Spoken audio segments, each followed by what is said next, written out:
शांत रे, कल के क्या पढ़ाई हुआ है जी? 2 क्वेश्चन हुआ है ना। सोलर कुकर में अवतल दर्पण का प्रयोग क्यों किया जाता है? हो गया है।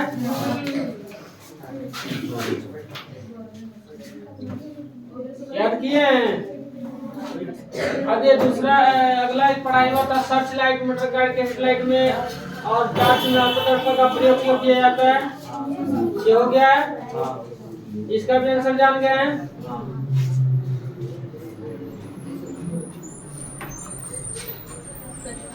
लिखा गया है ना जी।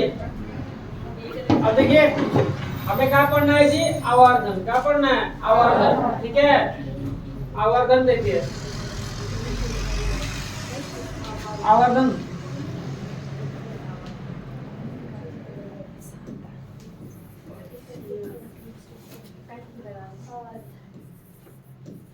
ऐसा है ना जी। भपरा है ना।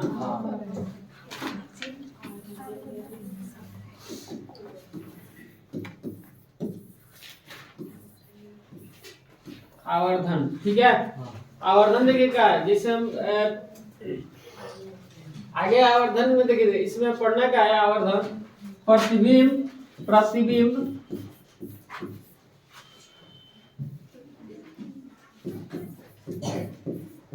प्रतिबिंब की ऊंचाई और वस्तु की ऊंचाई, वस्तु की ऊंचाई, ठीक है। प्रतिबिंब की ऊंचाई और वस्तु की ऊंचाई के जो अनुपात निकालेंगे ना, वही क्या कहलाता है? आवर्धन। आवर्धन को m से सूचित करते हैं। आवर्धन किससे सूचित करते हैं? m से।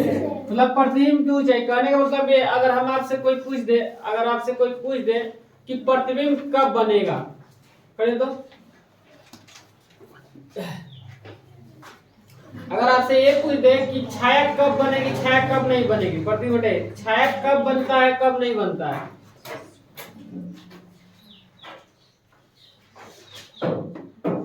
पूछ दिया जाए कि छाया कब बनेगा, छाया पढ़े ना जी, जब प्रकाश के गौन पथ पर पारदर्शी वस्तु रख दी जाती है तो क्या बनती है? उसका छाया बनता है।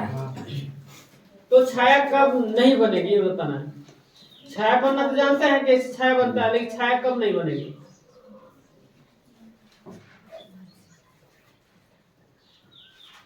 बोलिए। जैसे प्रकाश ऐसे आ रहा है, ऐसे प्रकाश आ रहा है, तो अगर हम ऐसे खड़े हैं तो हमारा छाया इधर बन रहा है, बन रहा है कि नहीं?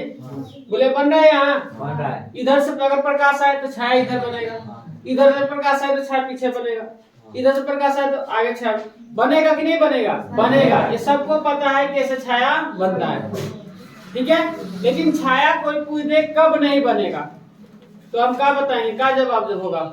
पढ़ चुके हैं, करे तो छाया कब नहीं बनेगा? जब वस्तु पर प्रकाश नहीं पड़ेगा तो छाया उसका नहीं बनेगा। प्रकाश पड़े वस्तु पर फिर भी छाया ना बने, कब छाया नहीं बनेगा? जब अपारदर्शी नहीं, सुनिए, वस्तु भी अपारदर्शी है, वस्तु भी क्या हो? अपारदर्शी हो, प्रकाश भी हो, छाया नहीं बने। जब सुनिए सुनिए, जब प्रकाश मस्तिष्क पर, मतलब जैसे सूर्य का मस्तिष्क पे हो, मतलब सूर्य का एकदम मस्तिष्क पे हो, तब उसका छाया नहीं बनेगा। बात समझ रहा है? अगर ऊपर से प्रकाश आ रहा है एकदम सीधा, ऐसे हम खड़े हैं तो छाया बनेगा? नहीं बनेगा। बात समझ में आ रहा है? अगर प्रकाश ऊपर से एकदम सीधा है, अगर वहां हम खड़े रहे तो हमारा छाया नहीं बनेगा।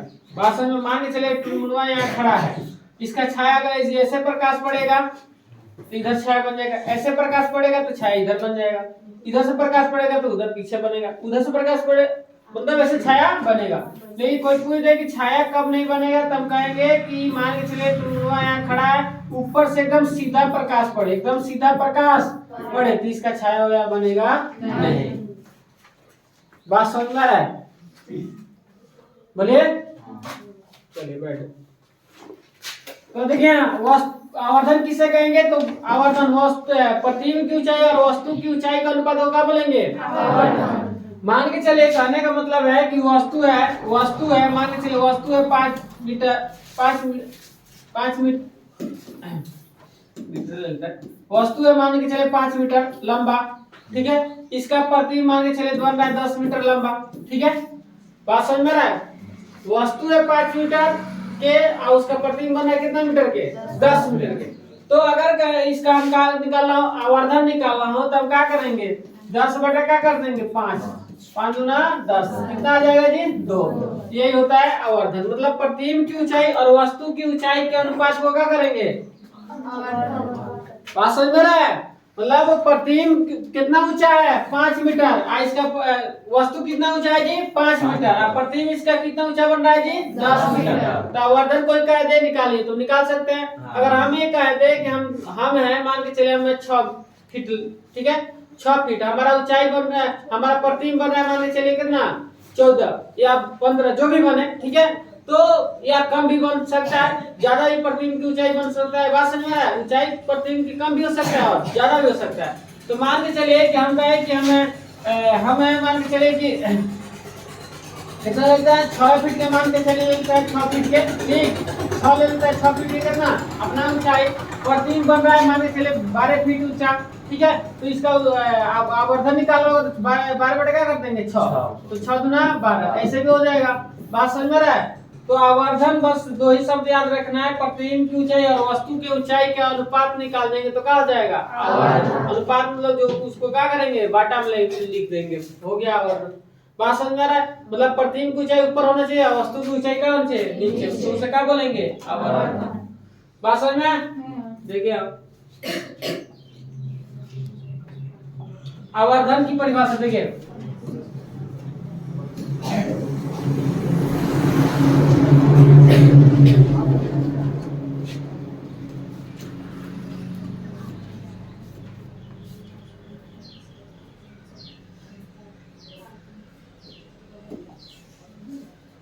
देखिए आवर्धन, ठीक है, प्रतिबिंब की ऊंचाई और वस्तु की ऊंचाई के अनुपात को क्या बोलेंगे? आवर्धन। बात समझ में रहा है? कोई कह दे कि 5:7 है, ठीक है, 5:7, ठीक है। इसको भीड़ के रूप में लिखिए तो क्या लिखेंगे?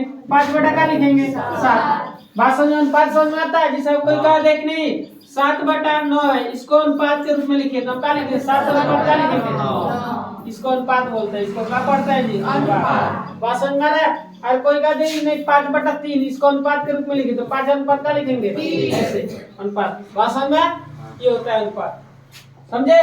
तो प्रतिबिंब की ऊंचाई और वस्तु की ऊंचाई के अनुपात को क्या बोलेंगे? आवर्धन। आवर्धन का सूत्र दे, आवर्धन को किससे सूत्र करता है जी? आवर्धन बराबर है प्रतिबिंब की ऊंचाई बटा वस्तु की, सूत्र है।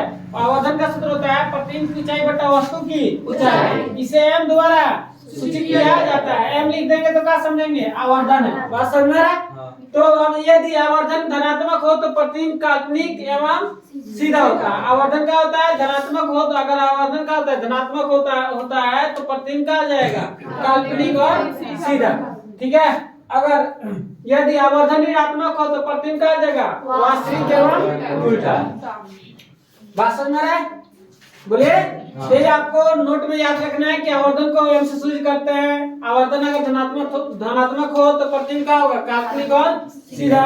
यदि आवर्धन ऋणात्मक हो तो प्रतिबिंब क्या हो जाएगा जी? वास्तविक और उल्टा, ठीक है। तो आवर्धन का होता है धनात्मक ऋणात्मक दोनों होता है। बात समझ में आया? तो ये इसको लिख सकते हैं। चलिए थोड़ा ये देखते हैं आगे, लास्ट है, उसके बाद और है। अभी मेलेडी कितना है जी? 49।